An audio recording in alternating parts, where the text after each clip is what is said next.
પર અલગ અલગ માધ્યમોથી વર્ચ્યુઅલી આપણે મળ્યા છે અને કનેક્ટેડ રહ્યા છે. સવિશેષ વિજયભાઈ, શ્રી રાકેશભાઈ, દીપકભાઈ, દિનેશભાઈ, શ્રી કૌશિકભાઈ અને અમિતભાઈ, અને જેમના ત્યાં નિવાસ છે, મુકામ છે, એવા શ્રી કિરીટભાઈ અને મીરાબેન, વડોદરાથી સવિશેષ ઉપસ્થિત અમીબેન, જે બહુ જ સુંદર પ્રવૃત્તિઓમાં, બાળકોની પ્રવૃત્તિઓમાં અને શ્રી કલ્યાણરાય પ્રભુની ત્યાં સેવામાં પૂજ્ય અંબાજી સાથે સદા તત્પર રહે છે.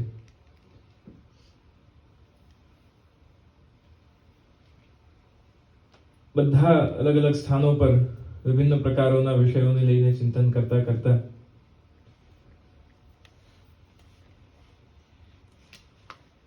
યુવાનો સાથે, વડીલો સાથે, યંગ પેરેન્ટ્સ સાથે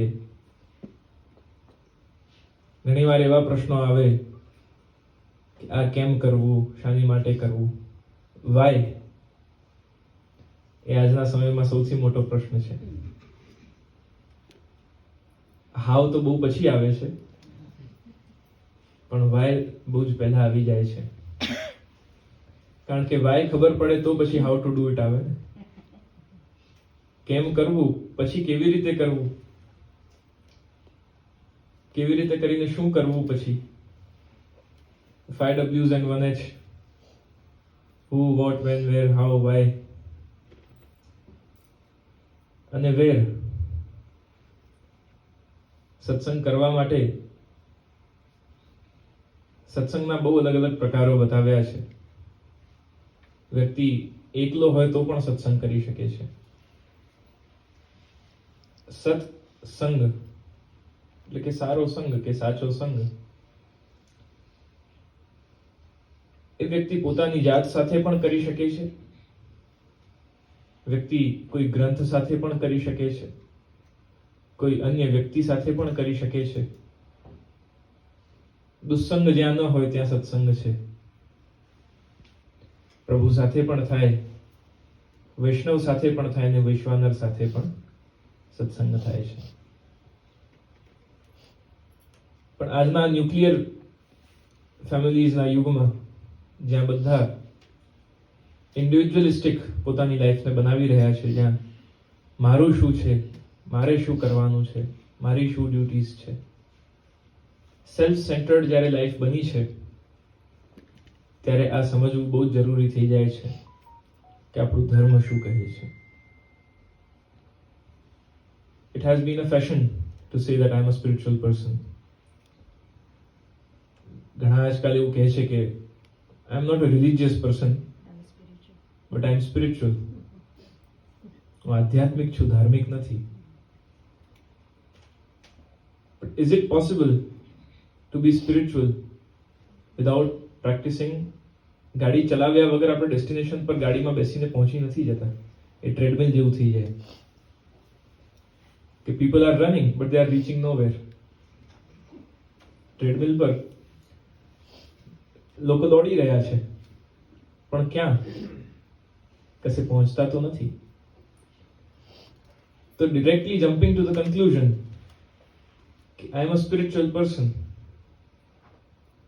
and not a religious person, તો ત્યારે સમજવાની જરૂરત થાય છે કે is it possible to become spiritual without being a religious person? રિલિજનને જો ટ્રાન્સલેટ કરીએ આપણે આપણી અન્ડરસ્ટેન્ડિંગ પ્રમાણે, ભારતીય અન્ડરસ્ટેન્ડિંગ પ્રમાણે ધર્મ આપણે કહીએ. પણ ધર્મને જ્યારે આપણે ટ્રાન્સલેટ કરીએ છીએ તો it is not religion. Religion is something which is started by a person, જેની એક ઓરિજિનની ડેટ હોય, a group of people believing in one common book, in one common philosophy, a group of people practicing a certain kind of ritualistic lifestyle, એક પ્રકારનું જીવન જીવે, એક ગ્રંથમાં માને, એક વ્યક્તિને માને, એક કાલમાં એ શરૂ થાય, એક ઓરિજિનનો એક સ્થાન હોય એનું, એ રિલિજન છે. ધર્મ શું છે? ધર્મ is a way of life. આપણે જોઈએ તો ગામમાં વ્યક્તિઓના જીવનશૈલીઓ કેટલી પરિવર્તિત થાય છે, કેટલા જુદા જુદા પ્રકારથી. ગુજરાતી વ્યક્તિ હોય તો ગુજરાતના સ્ટાઇલથી રહે, મહારાષ્ટ્રન વ્યક્તિ હોય તો એ મહારાષ્ટ્રની સ્ટાઇલથી રહે, બંગાળનો હોય તો બંગાળના સ્ટાઇલથી રહે, દક્ષિણનો હોય તો દક્ષિણની પદ્ધતિથી રહે, પણ અંતે છે તો બધા સનાતન ધર્મના ઉપાસક, સનાતન ધર્મના વ્યક્તિઓ છે. તો ધર્મ શું છે? કારણ કે અગર જો હિન્દુ ધર્મ કે હિન્દુઇઝમ કોઈ શબ્દ હોય, અગર એ પણ હિન્દુઇઝમ પણ શબ્દ is given by westerners, not an Indian word. કારણ કે ઇઝમ કન્સ્ટ્રેન્સ ઇનટુ ટાઈમ. આર્ટની સ્ટડીઝ કરીએ તો એમાં સરિયલિઝમ આવે કે રિયલિઝમ આવે. બધા ઇઝમ્સ જે છે એ ઇઝમ કાલ સાથે બંધાયેલા છે, સમય સાથે, કે એનું એક ઓરિજિન ડેટ હોય અને એક એ જ્યાં સુધી ચાલ્યું કે પ્રચલિત રહ્યું, ટ્રેન્ડિંગ રહ્યું, ત્યાં સુધી એનું પ્રચલન છે. એની એક ડેટ છે.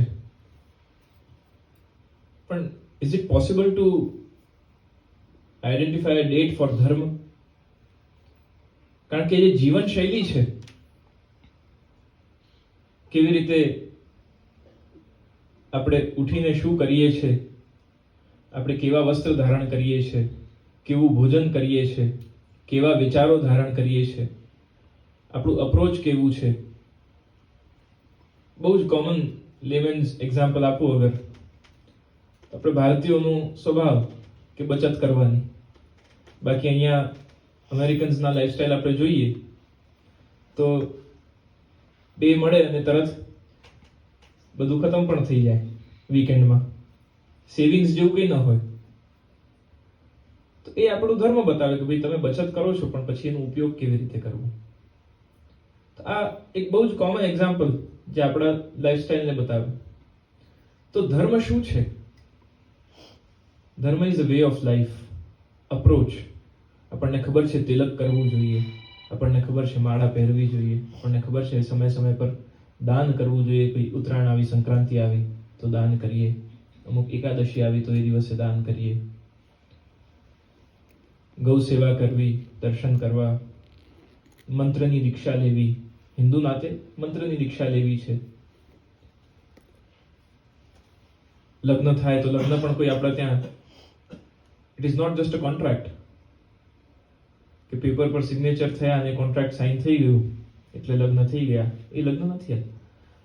લગ્નના કેટલા પ્રકાર. ગુરુ અને શિષ્યનું લગ્ન બતાવ્યું છે, માતા અને પુત્રનું લગ્ન બતાવ્યું છે,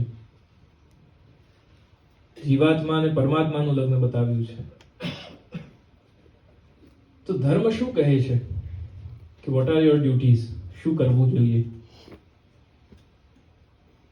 જો ધર્મ સાથે વ્યક્તિ જીવે તો એ વ્યક્તિ મોક્ષ સુધી પહોંચી શકે.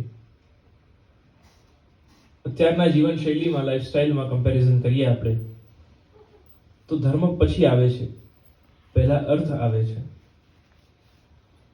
કે મારે શું મેળવવાનું છે, હું કેવી રીતે 20,000 કમાઈ રહ્યો છું તો કેવી રીતે હું 25 કમાવું, મારી જે રિક્વાયરમેન્ટ્સ છે એ કેવી રીતે ફૂલફિલ કરવું, ફૂલફિલ થયા બાદ હવે લક્ઝરીઝને કેવી રીતે વધારવું, એની ઉપર ફોકસ છે. પણ એ બધામાં એ કર્યા બાદ આપણા ડિઝાયર્સ એટલે કે કામ, નીડ્સ તો પૂરા થઈ જાય છે, વોન્ટ્સ પૂરા થતા નથી આપણા. અને એ વોન્ટ્સ દે આર કન્ટિન્યુઅસ. આજે એક વસ્તુ પૂરી થઈ તો બીજી માટેની ઈચ્છા. અને આ જે તત્પરતા છે આપણી, જેમ નવી ગાડી આવી તો નવી ગાડી પાછળ ઈચ્છા થઈ કે ભાઈ ચલો જૂનું મોડલ છે, હવે નવી ગાડી લઈએ. અપગ્રેડેશન જેમ જેમ નવા મોડલ્સ આવે ને આજે સોશિયલ મીડિયાના યુગમાં આપણે જોઈએ તો જે એડ્સ જોઈએ છે આપણે, કે જે પ્રોડક્ટ્સના ડિસ્પ્લેસ જોઈએ છે, જે નોટિફિકેશન્સ આપણને બધા મળતા હોય છે કે આજે આ પ્રોડક્ટ આવ્યું છે, આજે આ નવી વસ્તુ માર્કેટમાં લોન્ચ થઈ છે, એ બધા જ શું કરી રહ્યા છે. હું એટલે કહી શકું છું કારણ કે હું એ વસ્તુ ભણ્યો છું કોલેજમાં, કે products and companies they just want to make you feel that you are not complete if you don't have this product. અગર તમારી પાસે આ વસ્તુ નથી તો તમે ઇનકમ્પ્લીટ છો. જેની પાસે છે એ કમ્પ્લીટ છે. વ્યક્તિ એવું ક્યારે ફીલ કરે? જ્યારે સંતોષ ન હોય. જે છે એનો સંતોષ નથી. એટલે કેમ નથી સંતોષ? કારણ કે ડિઝાયર્સ બહુ વધારે છે, કામ બહુ વધારે છે, ઈચ્છાઓ બહુ વધારે છે. એક બહુ સુંદર પંક્તિ છે. કવિ કહે છે કે ચાહ મનુષ્યની જે ચાહના છે, ઈચ્છાઓ જે છે, ચાહ पैसों से रुपयों में आने लगी, चाह पैसों से रुपयों में आने लगी, चाह रुपयों से नोटें छपाने लगी, चाह पैसों से चाह रुपयों से नोटें छपाने लगी, चाह नोटों से मोटर को लाती रही, चाह मोटर को होटल ले जाती रही, चाह होटल में बोतल खुलाती रही, और चाह અહીંયા પૂરું થઈ જાય છે, પણ ચા बोतल से हॉस्पिटल ले जाती रही. चाह जग से लगी तो जी जरा हो गया, और चाह हरी से लगी तो जी हरा हो गया. મનુષ્યની જે ચાહના છે, જે ઈચ્છાઓ છે, જે મહત્વાકાંક્ષાઓ છે, એ ક્યારેય અંત નથી લેતી. કારણ કે પોતાની મહત્વાકાંક્ષાઓને પહેલા મૂકી છે. પછી આવે છે એ મહત્વાકાંક્ષાઓને પૂરી કરવા માટે મારે શું કરવાનું છે. ફલાણી ગાડી મારે ખરીદવી છે, તો એની માટે પ્રયાસ કરું, એની માટે હું ધન અર્જિત કરું, એની માટે હું મહેનત કરું, પરિશ્રમ કરું, 12 કલાક 14 કલાક જોબ કરું, ઓવરટાઈમ કરીને પણ હું પૈસા ભેગા કરું અને કેવી રીતે જે મારી મહત્વાકાંક્ષાઓ, ઈચ્છાઓ છે, ડિઝાયર્સ છે, એમને હું ફૂલફિલ કરું. એ ફૂલફિલ કર્યા બાદ જે બચશે, બચવાનું છે જ નહીં, કારણ કે મહત્વાકાંક્ષાઓ હંમેશા બીજી મહત્વાકાંક્ષાઓને જન્મ આપતી હોય છે. તો ધર્મ ક્યાં ગયું? આ તો આપણું કામ અને અર્થ આવ્યું, our desires and our wealth. પણ જ્યાં સુધી અને પછી આ કર્યા બાદ પણ મનુષ્યની અપેક્ષા એવી હોય કે અમને લિબરેશન મળે, મોક્ષ મળે. We want freedom from this vicious cycle of desires. એ કેવી રીતે સંભવ બને? જ્યારે પાયો જ ખોટો ખોદાયો હોય. તો બિલ્ડિંગ બહુ લાંબા ટાઈમ સુધી ટકી ન શકે. થોડોક ધરતીકંપ આવ્યો અને પછી પડી જાય. તો આવશ્યકતા શું છે? આપણા પૂર્વજો, ઋષિમુનિઓ, આચાર્યો શું શીખવાડે છે?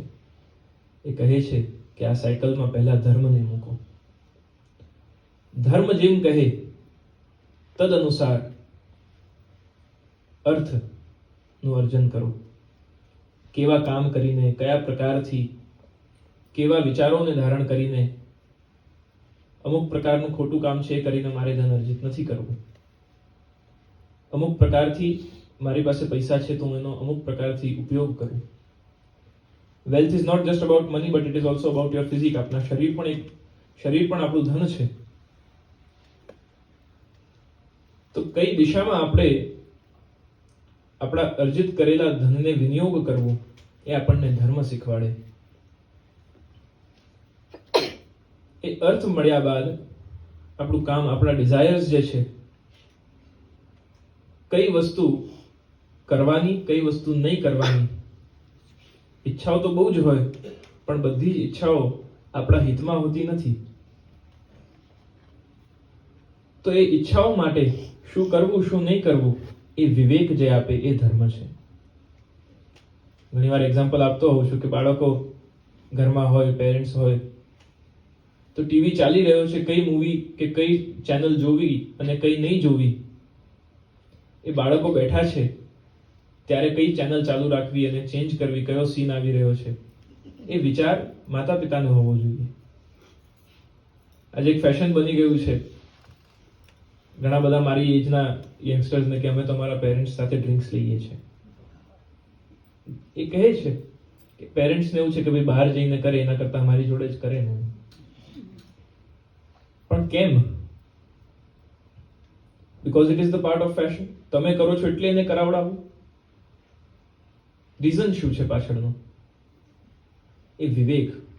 ક્યાં શું કરવું, શું નહીં કરવું, શું બોલવું, શું નહીં બોલવું.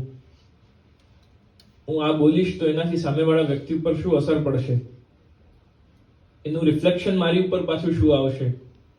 કારણ કે હું કર્મ કરી રહ્યો છું. તો ધર્મ, અર્થ, કામ એટલે આપણી જે ડિઝાયર, જે ઈચ્છાઓ છે, જે કામ છે, એ એક્શન બેઝડ છે. અને એ એક્શન્સ શુડ બી રાઇટિયસ એક્શન્સ, સત્કર્મ જેને આપણે કહીએ છીએ. તો કર્મ જે છે એ એક્શન બેઝડ છે અને ધર્મ જે છે એ આપણા ડિસિઝન્સ છે. હવે વ્યક્તિ જ્યારે પોતાના જીવનમાં ડિસિઝન્સ લે છે અને ધર્મ સાથે જીવે છે ત્યારે ધર્મમાં મોરલ ડાયલેમાસ આવે છે. યુઝ્યુઅલી લાઈફમાં એથિકલ ડાયલેમાસ આવતા હોય કે આ સાચું છે ને આ ખોટું છે, આ કરવાનું, આ નહીં કરવાનું. પણ જ્યારે ધર્મ સાથે વ્યક્તિ જીવવાનું પ્રારંભ કરે ત્યારે કેવા ડાયલેમાસ આવે, કેવા પ્રશ્નો ઉઠે? This is right and this is more right. This is wrong and this is more wrong. Example લઈએ તો પોલિટિકલ પાર્ટી, બધી જ પાર્ટીઝ કરપ્ટ છે, પણ એમાં ઓછું કરપ્શન કઈ પાર્ટીમાં છે? ભાઈ ચલો એને વોટ આપીએ. તો આ મોરલ ડાયલેમાસ, જ્યાં સારું અને વધારે સારું, ખરાબ અને વધારે ખરાબ ની વચ્ચે તફાવત કરવાની છે.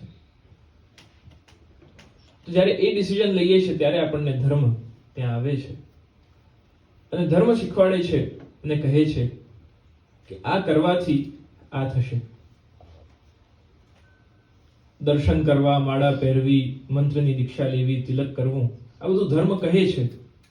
But when we put it in action, આ બધી જ વસ્તુ ધર્મ, અર્થ, કામ અને મોક્ષ જ્યારે આપણી ઈચ્છાઓથી આપણે આગળ વધીએ, આપણે એક બહુ જ સુંદર શબ્દ સેવા પુષ્ટિમાર્ગમાં ઉપયોગ કરીએ છીએ. સેવા, પૂજા નહીં પણ સેવા. સેવા શું છે?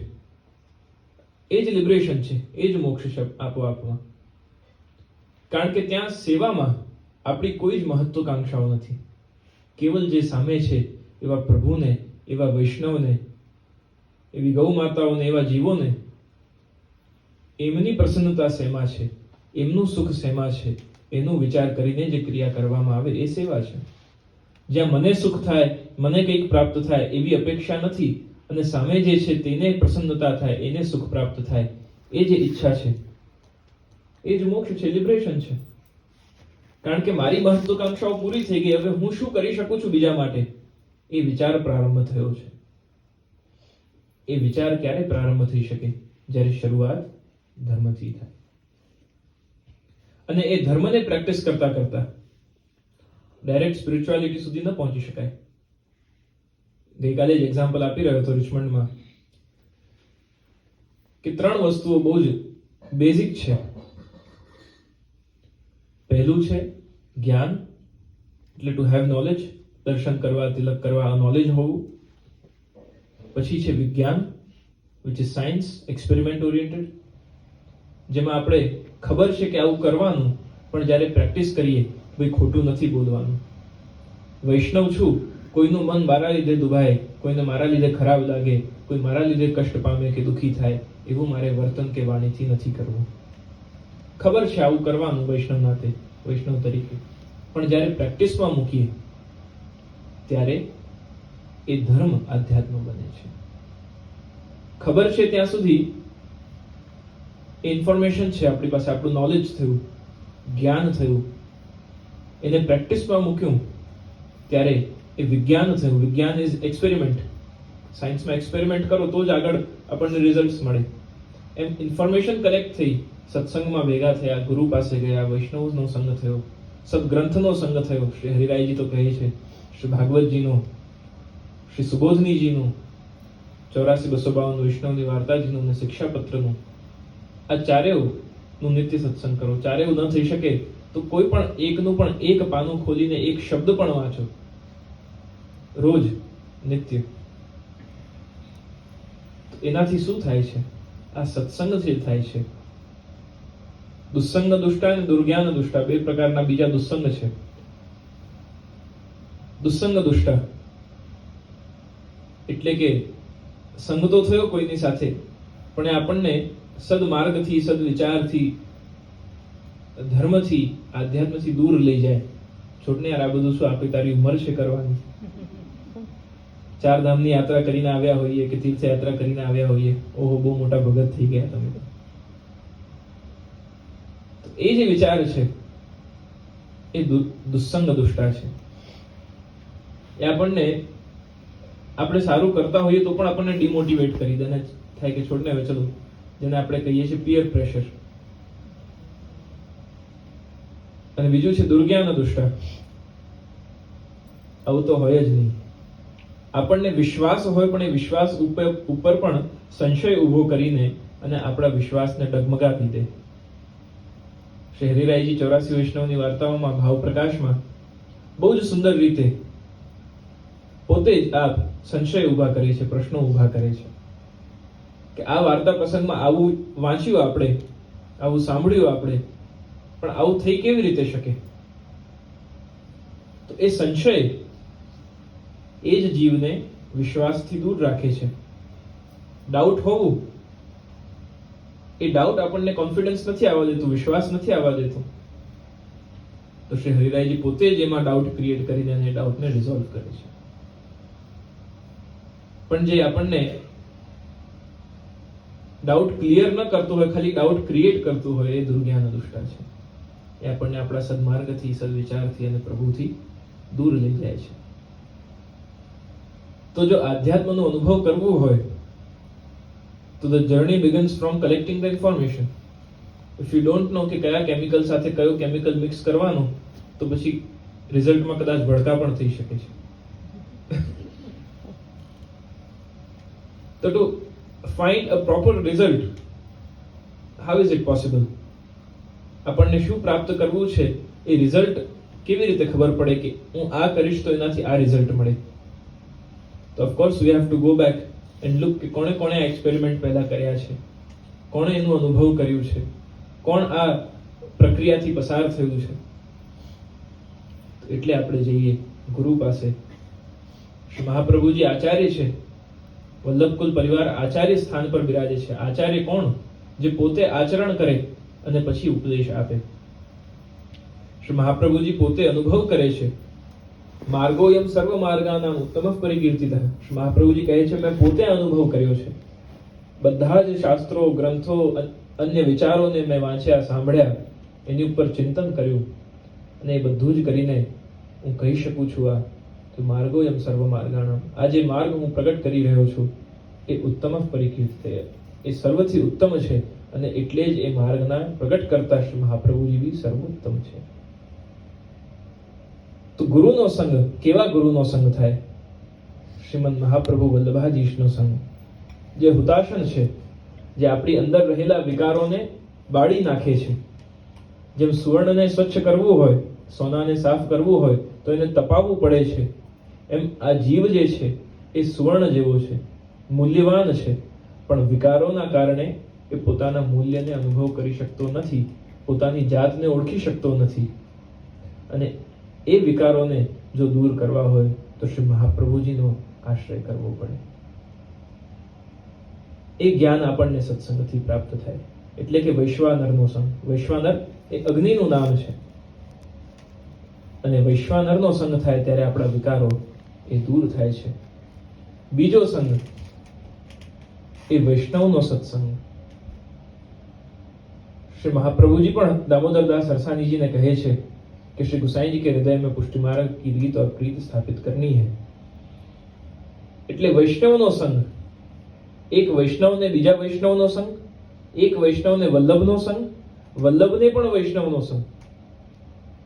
અહીંયા આપની અને અમારી બંનેની જ બહુ જ જવાબદારી છે. જેમ બોલવા વાળો હોય પણ સાંભળવા વાળો ન હોય, કે સાંભળવા વાળો હોય કે બોલવા વાળો ન હોય, જેમ પ્લેનમાં બેસી તો ગયા પેસેન્જર પણ પાયલટ જ ન હોય, અને પાયલટ છે પણ પ્લેન ખાલી પડ્યું છે, તો કોઈ અર્થ નથી. એટલે એકબીજાના પૂરક બનીએ તો ગાડી આગળ ચાલે. તો એમ વૈષ્ણવો અને વલ્લભકુલ, નાદ સૃષ્ટિ અને બિંદુ સૃષ્ટિ બંને એકબીજાના પૂરક છે, અને એકબીજાના પૂરક થઈને સાથે મળીને પ્રભુની પ્રાપ્તિ કરવાની છે. આ સ્વતંત્રતાનો માર્ગ છે. ભક્તિ જો પ્રાપ્ત કરવી હોય તો ભક્તિ પ્રાપ્ત કરવા માટે ઇન્સ્ટિટ્યુશનલાઇઝેશન ના ચાલી શકે.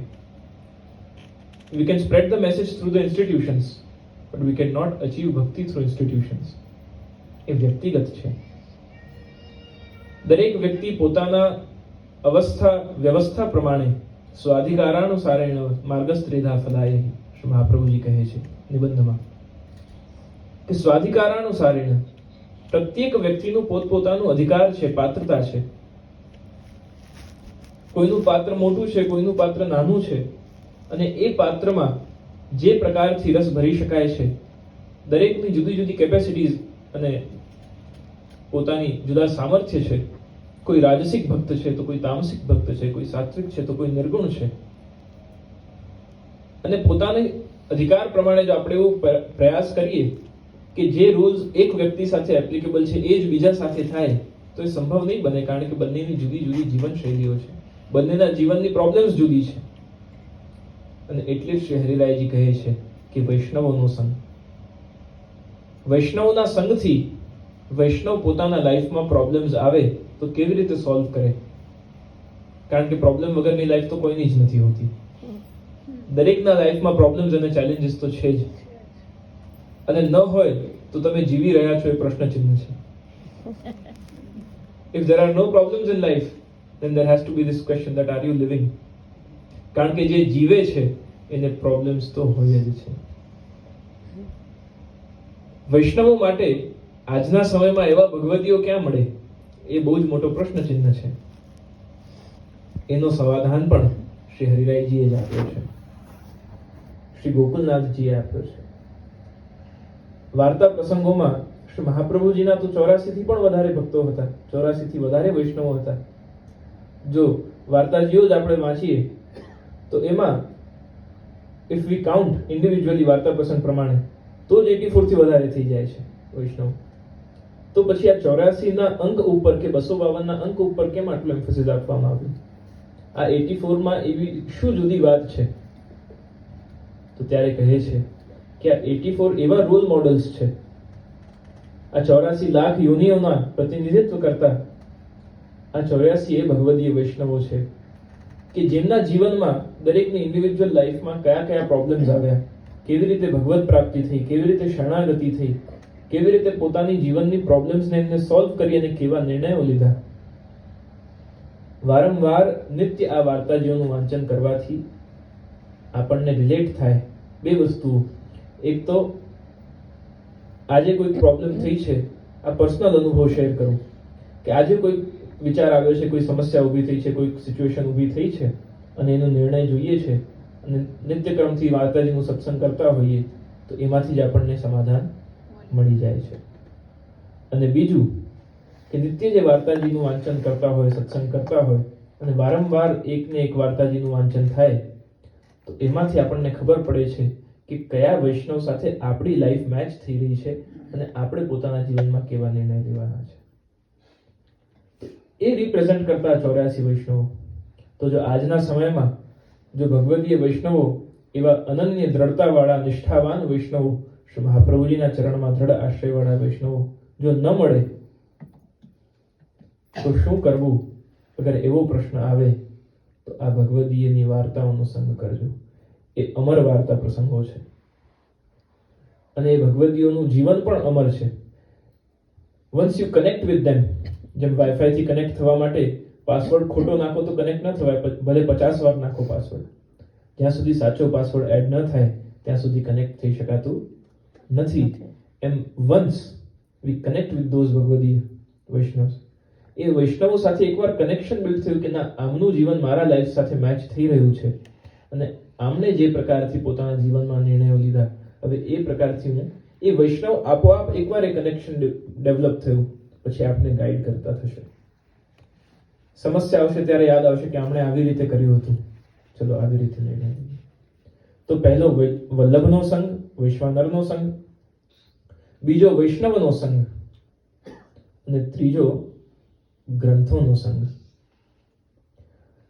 શ્રી મહાપ્રભુજીના, શ્રી ગુસાઈજીના, શ્રી ગોપીનાથજીના સાથે બાળકોના શ્રી હરિરાયજી આદિ બાલકોના પૂર્વાચાર્યોના ગ્રંથો, એ ગ્રંથોનું ચિંતન, વચનામૃતોનું ચિંતન એ કરવાથી આપણને સ્વધર્મનું જ્ઞાન થાય, આપણને ઇન્ફોર્મેશન મળે, આપણને ખબર પડે કે શું કરવાનું છે.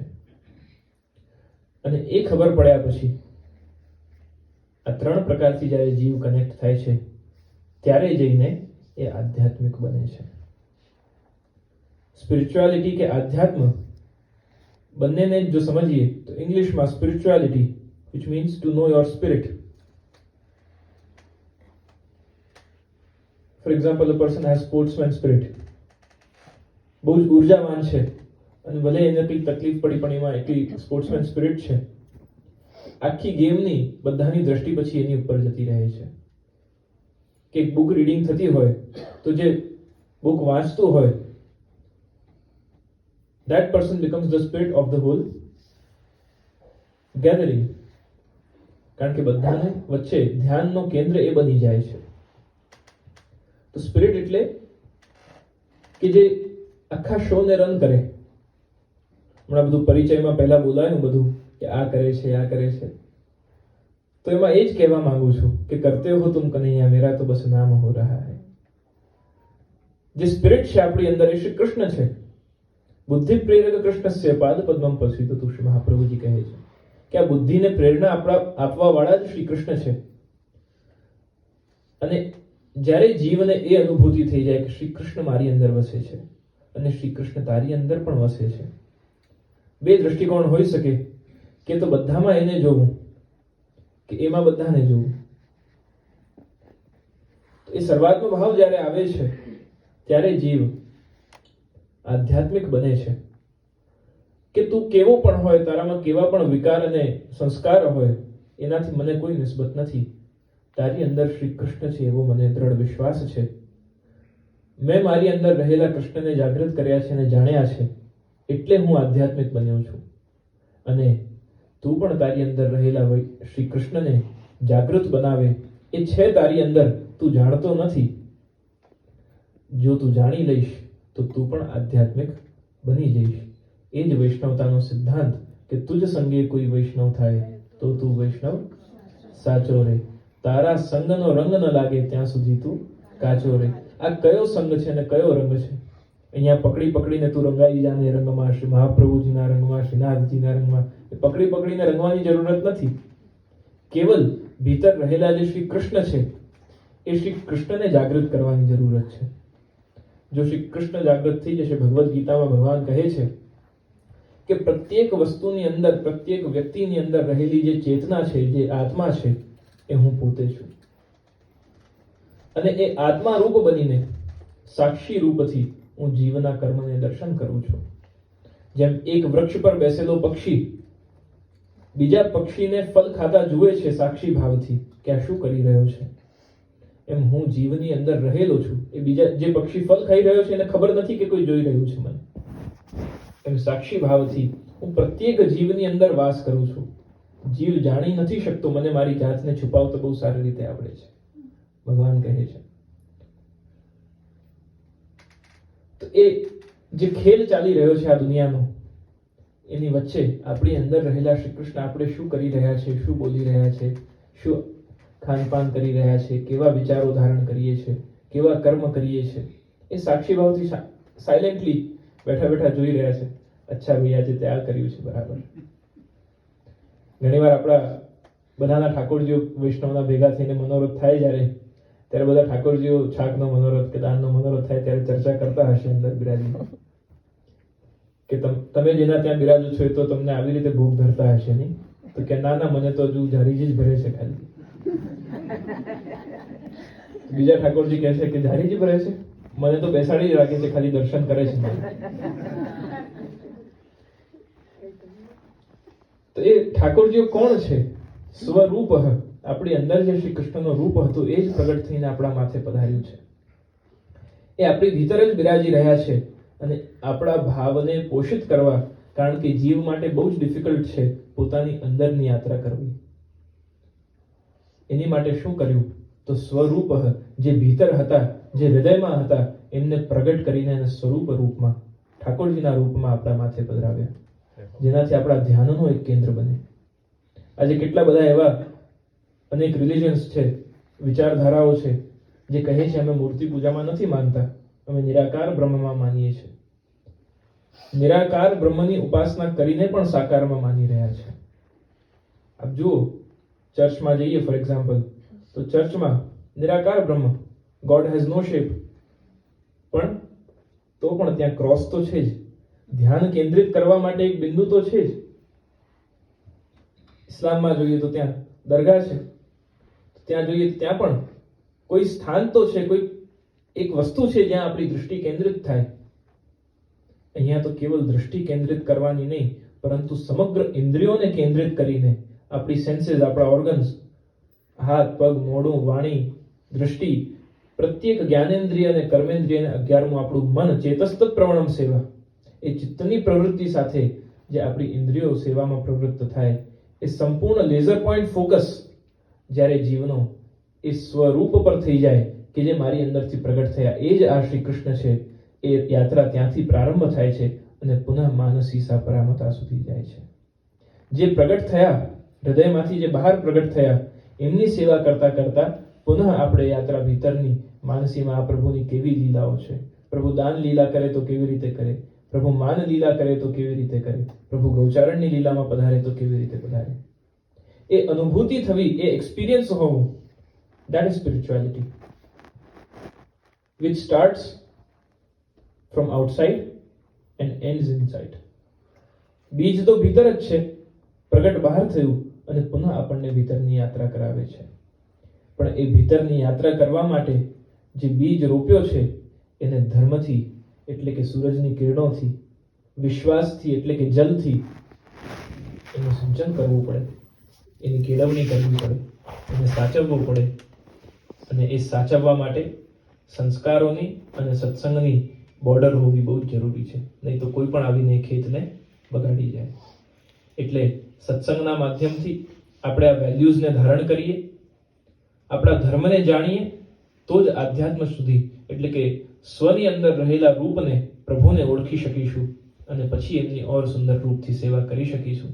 એવા ભાવ સાથે આપ સર્વેના અંતરમાં બિરાજતા પ્રભુને એ જ વિનંતી કે આપ ધર્મથી જાણકાર બનો, ધર્મના અનુયાયી બનો, ધર્મને પ્રેક્ટિસમાં મૂકો અને આધ્યાત્મ સુધીની આપની યાત્રા પ્રારંભ કરો. એવા ભાવથી હું મારા શબ્દોને વિરામ આપું. પુનઃ એકવાર આપ સર્વેની સાથે અહીંયા શ્રીનાથજી ધામમાં મળવાનું થયું છે, એની પ્રસન્નતા વ્યક્ત કરું છું. અને વારંવાર પ્રભુ આવા સત્સંગને આપ સર્વેનું પોષણ કરતા રહે વિવિધ પ્રકારોથી. એવા ભાવ સાથે હું મારા શબ્દોને વિરામ. શુભમ ભવતુ, કલ્યાણમસ્તુ.